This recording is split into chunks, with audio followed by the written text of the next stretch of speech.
आता पाहूया टॉप 9 मोठ्या बातम्या।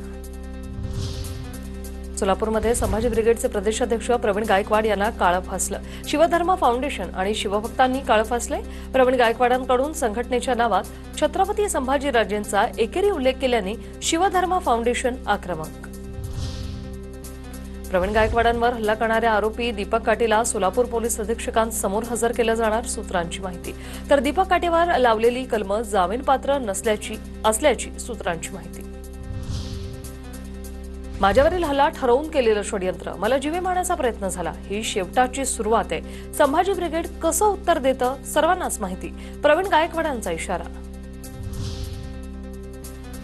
मराठा समाजाची आज पुण्यात महत्त्वाची बैठक। प्रवीण गायकवाड यांच्यावर हल्ला झाल्यानंतर बैठक बोलावली। या बैठकीला संभाजी ब्रिगेड, मराठा सेवा संघाचे पदाधिकारी उपस्थित राहणार। मराठा क्रांती मोर्चाचे कार्यकर्तेही बैठकीला हजर राहणार। काळं फासल्याच्या घटनेवरून शरद पवारांकडून फोन करत प्रवीण गायकवाड यांची विचारणा। झालेल्या घटनेचा शरद पवारांनी निषेध नोंदवला। विधान भवनाच्या पायऱ्यांवर सत्ताधाऱ्यांचा आनंदोत्सव। शिवरायांच्या 12 किल्ल्यांना युनेस्कोच्या यादीत स्थान मिळाल्याने सत्ताधाऱ्यांचा घोषणा। मुख्यमंत्र्यांचा दोन्ही उपमुख्यमंत्री आनंदोत्सवात सहभागी।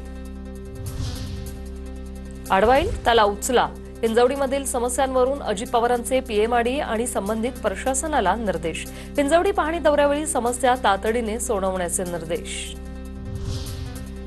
मुस्लिम समाजाला शिक्षणाची खूप आवश्यकता।